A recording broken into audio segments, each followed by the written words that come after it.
What's up, my wizards? Dev from the place with the decks. Usually today it's spoilers, which is really cool. I've been trying to find the best day to catch everyone up on Battle for Zendikar spoilers, and today, right in the middle of Worlds 2015, Wizards released like 20 some odd spoilers. So let's go ahead and run through these pretty quickly and get a general impression of how we feel about them. Let's start. Well, I'm going to go ahead and get this out of the way. We already knew full art lands were coming, but Wizards went ahead and spoiled what they're going to look like. That's pretty cool. Definitely my favorite is that mountain, followed probably by the forest. How do you feel about it? That mountain, though.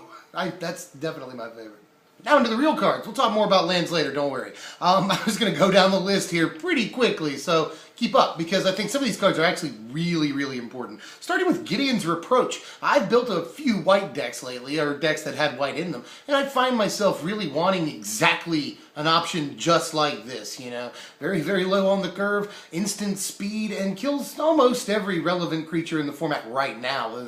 Siege Rhino, a couple of dragons, you know. Of course, I think the format looks like, with some of these spoilers, it's going to get bigger in the power and toughness and casting cost department. So we'll see how important this card is, but early game it's going to be good every time. Really like this as good premium, I would say, white removal. Here's a piece of budget green goodness, at least I think it's going to be budget. This is Oran Reef Hydra. Yeah, cute, I would say. I mean, just doesn't look like it's going to be any more than 50 cents to me, but you know, your budget mono green players, your budget rampers are going to like something like this all day. So, you know, I like it. I think it's cool, but I don't think it's going anywhere. Here's another interesting card, Radiant Flames. We get a look at Converge. This is actually pretty cool. You know, we got a lot of colorless creatures in the format, but it still matters what colors you're playing, you know. Sort of pushes the idea of a multicolored deck, which we knew we were going to get, you know, once the Theros and M15 rotate out. Definitely more of a focus on multicolor, but this is where we definitely see it. Now, I don't think that this really replaces, even if you pay 3 different colors of mana, I don't know that this really replaces something like Anger of the Gods in the format, but that being said, you know, with Anger, you sort of have to be heavy in the red department. With this, you can put this in Jund or Teamer, a couple of different things. You know, this goes in Grixis, I would say, even though it is sorcery speed. That's an issue, but it's mass removal for what it's worth. I mean, you can feel a lot of different ways about this card, but at the end of the day, I think it probably will see play in Standard. Speaking of probably will see play in Standard, this is Ruinous Path. Ruinous Path is probably really good. Again, not necessarily a replacement for an already staple card in the format, Hero's Downfall, even more so a staple than Anger of the Gods by a lot. But this, you know, has the same basic text, destroy target creature or planeswalker, but it's sorcery speed, and that's really not made up for by the 7 mana awaken cost. Now, you do get to, you know, kill a guy and put out a 4/4 if you pay the 7 for it, but 7 mana is an awful lot. But again, the format might be getting much bigger. We see a lot of high CMC cards in these spoilers, and it's a little freaky, but I like when spells cost this much. It's going to slow down the format a little bit, and we're all just going to be playing crazy bombs. And that's a fun way to play Magic, by the way. So I'm not really sure if that's how the format's going to definitely shape out, but I think Ruinous Path, one way or the other, is again going to see Standard play. A card doesn't have text like that and not see play. Good card. I love this name. Here's Omnath, Locus of Rage. Yeah, a card like this is a pretty attractive card, yes, but with something like Dragonlord Atarka in the format, which costs the same CMC and the same colors, and is just a much better card, all things considered. I do like the, you know, whenever it or an elemental dies, the 3 damage. That's kind of cool. I just don't know if it's as broken as it looks at first glance, especially, again, this is Atarka outclasses this. Decks like this are going to play Atarka over this. Here's Defiant Bloodlord. This will be pretty quick. I'll pass on this card. This again looks like just a big mana, 50 cents rare, and some players I'm sure will like this. This looks pretty interesting, like Commander, you know, but I'm just not really feeling it for most formats. Here's Rolling Thunder, a reprint from, I believe, Tempest. My friends played this card against me when I first started playing Magic, it seems like. This is a really old card. I'm glad it came back, too. This is a limited all-star. Not sure if it's going to see Standard play, but again, depending on how big the format gets, you know, against aggro, you can take out like 3 other guys. Reliably if in a ramp deck. But again, I'm not seeing it. We have something like Crater's Claws in the format, and I even like Ravaging Blaze, but I don't know if I like it more than this. That's kind of a toss-up. But Rolling Thunder being in sorcery speed is just probably Ravaging Blaze is better, all things considered. I'm not sure I'm a big fan of Rolling Thunder nowadays, although I remember this being an all-star card, like way back in the day. I just don't think it is anymore. Here's Veteran War Leader. A lot of people freaking out about this, especially considering the return of allies. marked by this card. When I was never much of an ally player, but I do like the theme of it. I like the idea of it. I know a lot of players love allies, especially now in Commander, allies is a big thing, and this is very good for that deck. We'll have to wait and see what we get for allies before I'm sold on the allies deck. I'm sure that we'll make the budget allies deck, you know, I'm sure it'll be fun too. But this guy, I think that he's got potential. We'll have to wait and see though. I'm sort of tempering my judgment on this guy. I can quickly tell you about Sheer Drop. This is solid limited white removal and nothing else. This was the first look that we got at Awaken. And, you know, it's kind of a 2-for-1. If you Awaken, that seems fine, but I'm just not really seeing any standard play for a card like this. Here's Retreat to Kazandu. A lot of people are, that's a dumb name by the way. A lot of people are freaking out about this card. I'm not really sure why. I'm not totally seeing it, you know, and people are saying Hardened Scales, but, you know, you spend your first turn playing Hardened Scales, you spend your third turn playing this, and it's like you spent 2 crucial turns playing enchantments that don't affect the board when you play them. You know, I'm not sure how I feel about it. Here's Avenger of Zendikar, probably the cutest card in the spoilers. It is cool to get a bunch of plants. I mean, presumably you can get, you know, 5 to 7, the full 7 plants out of this, and then as soon as you play another land, they're all, you know, 1/2s. So I guess that there are some applications, but I just see this being easily outclassed by everything else at the 7 mana slot. Alright, easily the dumbest name in like a couple of sets. This is Hero of Goma Fada. I think I'm getting that right. Goma Fada, which is Goose Fwaba. That's a really dumb name. Yet another ally, by the way. And it seems like there's a lot of ally hate here, but I say meh to this card. You know, the whole point of playing allies, you don't play like 5-mana dudes. You know, it's maybe in limited, but I'm not a big fan. Here is Felidar Club.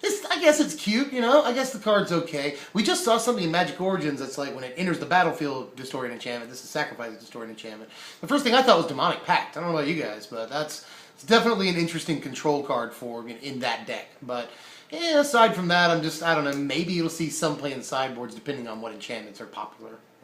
We'll have to see. Here is Guardian of Tazeem. The only card spoiled on my birthday, by the way. But that being said, I actually have a certain affinity for this card, you know. 5-mana 4/5 flyer is not terrible stats right off the bat. Plus, you know, the landfall is fine, I guess. I'm just, you know, I'm not entirely sold on the card, don't get me wrong. It'll probably end up being, you know, 50 cents, one of those. But I think the card has some amount of power to it, you know. I don't mind it at all, actually. In a way, it's removal, although I think Icefall Region is probably just way better than this card. Especially with all the dragon interactions like Silumgar Scorn that we have in the format. But aside from that, I think it's a solid budget option for some decks. I think it's really cool. You play on an island, you get to ice the creature for a turn. That's kind of cool. I just think there's a lot of interesting things about the card, but, you know, that said, at the end of the day, probably no standard play. I'm working my way into the Eldrazi here. I was going to save all of them for last and go over them quickly, but before I do that, let's talk about my favorite card that's been spoiled so far. And I can't believe I'm saying that because I usually, for whatever reason, I'm just never excited about Gideon, you know, although I really like the Gideon from Origins, don't get me wrong. But this is, to me, this is the best Gideon ever printed, and it's probably one of the best white planeswalkers ever, next to maybe one of the iterations of Elspeth, but this is a very good replacement for Elspeth. It's just, this card I'm super giddy about. This is Gideon, ally of Zendikar, and he's crazy. Like every single thing he does, I mean, a 4-mana 5/5, indestructible that doesn't take damage, basically. That's his first ability. He protects himself well, not only by becoming indestructible, but because he can put out blockers, you know, that's always something to look for in a Planeswalker. And that ultimate, you can ultimate him right when he hits the board. Like, that's something we have never seen. If I'm judging correctly, that's something we've never seen. You can just immediately ultimate him and get an emblem. All your dudes get +1/+1. And that's not even like an enchantment. Like you can't get rid of the emblem. You know, it's not like an Honor of the Pure or something like that. I think this is just insane. This card is absolutely nuts. This is going to be at the top of the curve in Soldiers and other mono white decks, and even I venture to say 2- and 3-color decks. You know, I can see this obviously in Boros. And even like Naya, I've been really excited to build Naya, and this card makes me even more excited to build that deck. This card is unfreaking believable. I would say it's probably the absolute best card spoiled so far for BFZ, and I can't go on and on about this card enough. I can't praise it enough. I'm really looking forward to playing this thing. It looks absolutely bonkers to me. Let me know what you guys think. Into the Eldrazi here, which we've got an awful lot of. I like what they've done, you know. They've used smaller Eldrazi this time around, which I think is just really cool, and a couple of interesting abilities. We'll start off with Dominator drawing one of the early cards spoiled. I actually think, especially in Limited, this is a fairly good card, and Ingest is a really interesting ability, especially flavor-wise. I mean, Ingest is kind of gross. Like, you're just eating the top card of the library. And it goes into exile. So I think that actually has interesting applications, you know, your sort of aggro mill decks, and gets around the usual problem with mill in that, you know, there's a lot of decks built around their graveyards in this format, and we have things like Den Protector and Haven of the Spirit Dragon, so this just exiles it, you never have to deal with it again. That's pretty awesome. Here's Forerunner of Slaughter, something that I'm pretty excited about, actually. This is one of my favorite Eldrazi spoiled so far, low on the curve. I think this could be an aggro staple depending on, you know, how important these colors are for aggro decks, which is fairly easy to say that they'll be important colors, although we haven't seen a really good Rakdos aggro deck in quite some time now, since Cackler was in the format. Remember that, guys? But really miss Rakdos Cackler. But in any case, yeah, this is quite good. 2 mana, 3 power, can give other things haste, including itself, by the way, if you just pay an extra mana for it. You've still got a 3 mana, 3 power haste guy. Always a good deal. Always a good deal. And has value past that first turn, gives other dudes haste. I mean, there's just nothing bad about this card. It's really good. Here's Mist Intruder, which I don't think it's very good, but I have an affinity for this card. I really like the flavor of it. I really like the design of it. It's cool that something like this exists. It really doesn't do much, you know, all things considered, but I just think it's interesting. I do. I think it's cool, and I'm glad it exists. That's all I can say. This is Kozilek's Chandler. Not a fan. You know, I'll probably move on here. This is a pretty bland card, right? Speaking of bland cards, this is Eldrazi Devastator. Although I will say one thing about this. Cards like this, the presence of cards like this, show that they expect us to get to 8 mana in Limited. You know? So there's probably going to be some help in this set along those lines. We've seen, I'll get to those Eldrazi that help us out with that in a second. But yeah, this means that we'll probably be expected to easily get to that amount of mana. In limited environments. So God knows what's going to happen in Standard, you know. But aside from that, pretty bland. But if you can get to 8 mana in your sealed pool, that's a good card. 8/9 trample, yeah, I'd play that all day. This is Barrage Tyrant, which there really isn't much buzz about, and I don't think it's like super standard playable or anything. 5 mana is very prohibitive, but I do like the ability to not have to tap him, by the way, to just fling any of our other dudes at a creature or a player. All of that is kind of interesting text, you know? Here's Incubator Drone. Now, in limited environments, this is going to be one of the things that helps us get to those higher mana amounts. And we see a couple of Eldrazi. I'll get to the insane one next, but this is sort of the introduction to that concept. When this comes into play, make a guy, that guy can sack for a mana. I think we're probably going to see a few of those, and at least one of them, the next one, is going to be important in Standard, I think. Ladies and gentlemen, this is Blightherder. Blightherder looks pretty insane to me, to be honest. As long as Delve is in the format, this card is absolutely bonkers, right? I mean, 5 mana, 4/5 aren't bad. That's not bad stats on itself, on its own. But then you get 3/1/1, so we're paying 5 mana for 7 power, split amongst 4 guys, and 3 of those guys can sack for more mana. Like, if you can get the 2 cards if you can pluck those 2 cards out of exile, that's just absolutely insane, you know? And they're playing Delve. You're going to see a lot of that. There's probably going to be a lot of Eldrazi strategies. Now, obviously, if we're playing Eldrazi, we have cards that have Ingest, so it makes it pretty easy to put cards in exile for them. I don't see really any downside to this. There's going to be a lot of times where you're able to pluck those 2 cards out of exile and get 7 power for 5 mana, split amongst 4 dudes, and 3 of those guys do something awesome. So I think the Blightcaster might not be a format staple, but it is worth saying too that it's colorless. You can pay any mana for it. So we'll have to wait and see. I think this could be a very, very impactful card. Here's Titan's Presence. I count it among the Eldrazi cards, sort of. But I do think this will probably see play in Standard all day, you know, especially with the next card. I mean, we see a 10 mana Eldrazi that we have seen before. Familiar face. And so, you know, if we were able to reveal something like that, for instance, or any of the Eldrazi that cost a lot of mana, then this is almost a guaranteed, don't have to pay colored mana for it, exile. Like, the card is absolutely nuts looking to me. I don't know, maybe I'm missing something. I know that having to reveal an Eldrazi is kind of lame. I mean, having to have an Eldrazi in your hand, but that's what people said about the dragon-based cards, you know, Silumgar Scorn, Draconic Roar, and now those are format staples. So, I mean, and that's with people playing, you know, 6 to 8 dragons in a deck. So, I can imagine people playing, you know, the same number, 6 to 8 Eldrazi in a deck, and suddenly cards like this are just insanely good removal. That doesn't cost you colored mana. Like, this is good. I'm going to hype this a little because I think it's really good. I'll let you finish, but this, I just said I'm going to hype this a little. This, everyone's going to hype a lot. This is Ulamog. Ulamog, the Ceaseless Hunger, his name is. Yeah, he's back. He's finally back. Everyone's like, where's Ulamog and the rest of the Eldrazi? He's back, and he's like better than ever. When you cast him, not when he enters the battlefield, just when you cast. When he goes on the stack, exile 2 guys. That's crazy. Exile 2 permanents, by the way, not guys, permanents. So that's pretty insane right there, I would say. And then he's indestructible, a 10 mana, 10/10 indestructible that you just can't do anything about. And then icing. When it attacks, right, they mill 20. They don't even mill 20, they exile the top 20. And that's not even when it does combat damage, that's just when it swings in for the attack. At all. So there's just so many crazy things about this card. And I know we're losing Devotion and Nykthos and Voyaging Satyr, Elvish Mystic, Sylvan Caryatid, and a lot of our ramp, but we're going to get something. If Wizards expects us to cast this 10 mana thing, and you know they do, this is supposed to be an important card in the format, almost certainly. So if they expect us to do that, we will get some ramp options that work. I'm almost sure of it.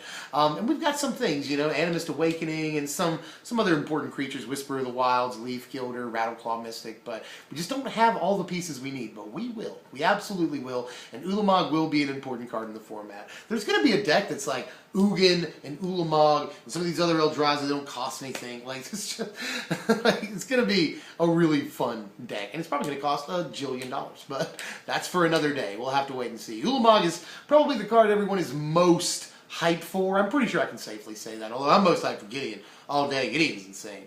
And on that note, I have a couple of more things to talk about before I'm out. I do want to bring up Hedron Archive. I'm not really sure where to put this if I were to rank it. I think that it looks pretty underwhelming. 4 mana, generates 2 when you tap it, and you can, you know, get 2 cards out of it, you know. This looks unimpressive, but might be a piece for certain decks. You know, I was just talking about we don't have the ramp that we need to get to 10 mana and, you know, this upcoming format. But this might be an important piece for the Eldrazi decks to play, or decks that want to go really, really high up on the curve. I know this is not ideal for a 4-drop. I totally agree with everyone that's saying that in the comments right now. But I would bookmark this card. I don't know that this is entirely useless. And finally, lands. These, I'm not really sure what to call these. They are reminiscent of the Buddy lands in some ways. They check to see if you just have 2 basic lands and not just one of 2 different types. So this will, obviously, everyone's going to be playing more basic lands, but that's cool because they totally work very well with fetches. Very good synergy with fetches these have. So these are going to be staple cards, I would say. I'm not incredibly impressed, you know. I might just rather play Temples, but that being said, there are many situations these are going to come into play untapped and be awesome. So it's kind of a toss-up in a lot of ways. I'd rather scry, but I'd also rather have the land come into play untapped. So these are absolutely format staples. Just no denying. They're guaranteed to be format staples. We will be playing them. But that also means we'll be playing probably a few more basic lands than we have been playing in decks. And finally, shock lands. Yeah, crazy, full art, Eldrazi bordered shock lands with the prettiest art I've ever seen on these two. I do want to make very clear, these will not be standard playable, which is a huge bummer. When I first saw these, I just smiled and smiled. They got bigger and bigger, and I was like, it's happening. I can't believe it's happening. But it turns out that these, not standard playable. These will be super expensive, guaranteed. These will be the most expensive iterations of the shock lands, especially maybe once the set rotates out and has a couple of years to cool off, you know. These will end up being incredibly expensive, the definitive versions of the shock lands. So if you get them, hold on to them because they're very, very important in nearly every format. Every format you can play them indefinitely, they are important. And they will be worth a ton of money at some point in the future. So this is actually super, super exciting for investors. And even for players that want to break into Modern. You can now lower lower the cost of entry into Modern. Well, I think we've covered it all so far. Spoilers are going to start rolling in really fast here. So we've only got about a month until the set releases. So we're going to start seeing spoilers quick. It's gonna come at a very, very fast pace at this point. But stick with us. We got a lot of spoilers coming up, and again, decks, which we'll talk about later. I'm gonna be releasing a deck tech tomorrow. Don't worry, it's coming up. I know this takes away from the deck techs, but really had to get all of this out because I'm excited about like 80% of it. So let me know how you feel about these. What you're most excited for, and I'll catch you guys later with more MTG stuff. Like, share, comment, subscribe if you enjoyed the content. I hope you did. I have a feeling you did. I certainly did. I enjoyed the hell out of myself. So I'll see you guys later. I'm Dev from SBMTG. Thanks for watching, my wizards.